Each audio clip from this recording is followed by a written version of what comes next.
was your, now that Flex is coming back and you copped a bit of flack from Generation Iron about your view of the Arnold Classic. The Arnold Classic. What were your thoughts about the show? Or you didn't even watch it? I saw a bit. I can say the best part of the whole show was probably Cedric's speech at the end. Yep. One, because it was a good speech, and two, because it was the end of the show. So that was probably the best. And what about the competitors? What were your thoughts about that? He looked good. Dallas looked good. Anyone that gets up there looks good, so I'm not having a go at the competitors, I'm just having a go at, okay, the guys up there were good, but like I said, when I was competing in it and before, you'd have myself, Paul Dillette, Nasser El Somebody, Flex Wheeler, Chris Cormier, Vince Taylor.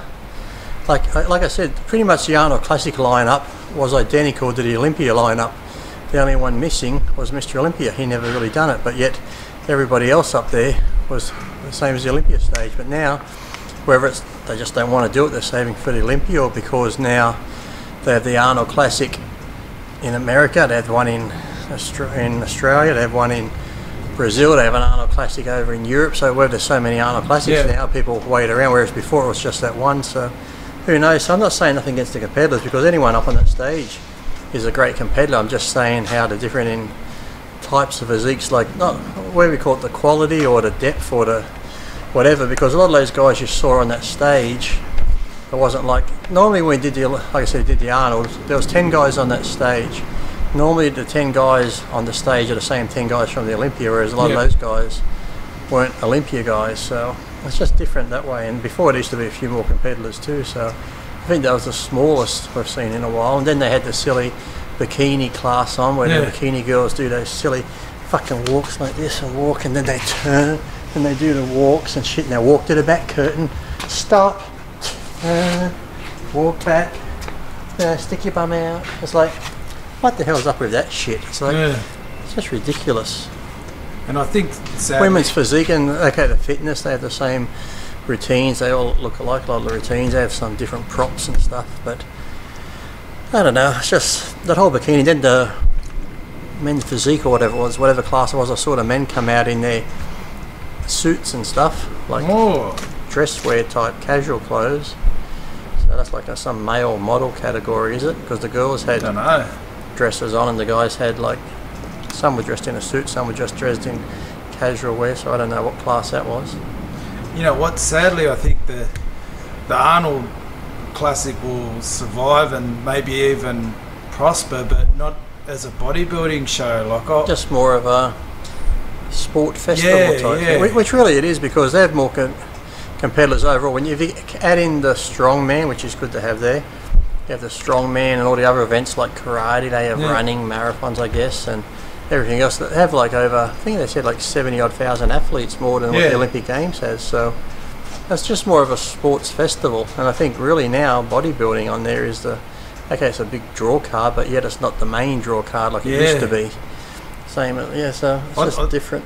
I think the strongman's. I think even in Australia, where they had the Arnold in Australia, they're going to have like a kids type thing with like kids sports.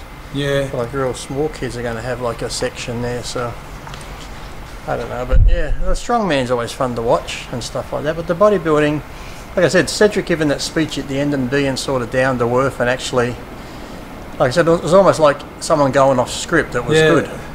He was just saying what he was thinking and having a joke with the other fellas, having a joke with Arnold. See, that one piece there, that's funny, everyone talks about how great that was, because it actually showed a bodybuilder of personality, a bodybuilder being himself. And that's how it fucking should be. All the other guys, like I said, in interviews and stuff, when they talk, they're just so and it's just fucking boring. That's bodybuilding is boring. So everyone's raving on about how Cedric was. Well, that's how it fucking should be. Yeah. They should be able to be themselves and joke around and have fun and do whatever. So, but this day and age, we can't do that. You might say the wrong thing and then you get in trouble.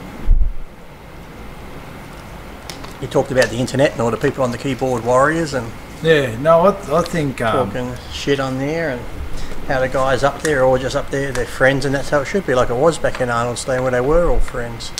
Get rid of all that stupid bitchiness and inner fighting and crap. So that was like the best part of it.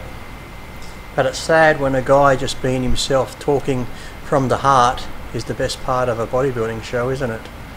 'Cause that's what made the whole show, really. So you had all those guys up there competing and that, but the only thing that people are really talking about is Cedric's speech and how he joked around with Arnold and that. So it says something for you, doesn't it? The whole show should be talked about how great it was and how great everybody was and how everyone was this and that, but that got the most attention, the speech at the end and interviewing Arnold. And just to give a comparison, like the lineup was only like, was it 10 guys or 10. and how big was the lineup when you were talking about your previous years, just to give people a... I don't know, it'll always vary. You get up to 15, 16, 17. Yeah. So, you know, if I was competing that Arnold on the weekend and they said, Lee, how do you hope to do? I would have just said, look, I'll be happy to make the top 10. That's what I used to always say. I'll be happy to make the top 10. Then I'd be like, wait a minute. There's only 10. I mean, wow, cool. But then again, if I did, I'd probably still, if there was 10 in the show and I did, I'd probably still get 11th. Yeah. So I'd just throw somebody else in. Hey, you, get up there. No, I'll get 10th, and then at dinner they give you the 11th. Yeah, we made a mistake. You didn't place. Yeah. Yeah, so, yeah, but I don't know. That's just changing. Oh, well, hopefully they see Cedric's speech and say, well, you know, let's loosen things up a bit. They need to.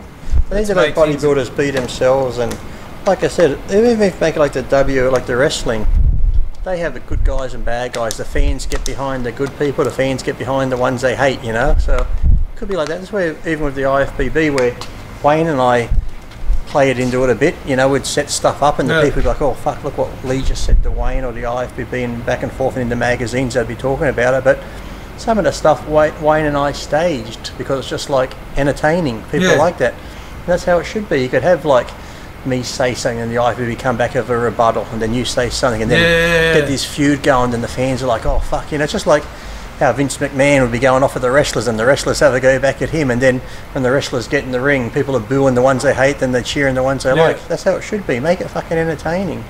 Don't just have, oh, and competitor number 66, Kai Green, for here he comes, does his routine, everyone claps and cheers, and he leaves the stage, comes back on, gets an award, thank you, and then they do an interview. So Kai Howard, or whoever they interview, it was hard, trained 6 days a week, did this, did that. It's just so, okay, that's fucking exciting, isn't it? Yeah. And I think too, having so many classes, like it'd be almost like drags just, it on, doesn't it? And it dilutes the importance of the main event, like what's happened with cricket. You know, there's so many cricket matches on now. It's hard to get 20 bashes, and the other day one day night bashes. And I don't know. With the cricket, like you see, there's a test on somewhere, but then there'll be another fucking one day match somewhere, and you're thinking, how do they spread these cricket players out everywhere? Yeah. So with the bodybuilding, just make a smaller. Maybe notice too, even in cricket, I guess it's like football. You use the same people over and over. They start to break down and get injured a lot more. Look at the fucking first couple of games of rugby this year. Look how many people are out for the season already. A couple of ACL joints are gone, and it's like crazy. But yet then they can't use any drugs to help them recover. So. Well, can't get caught using any. That's why you're out for the whole season. But theoretically, we're just saying the whole season. But in 6 months, you could be back. Yeah.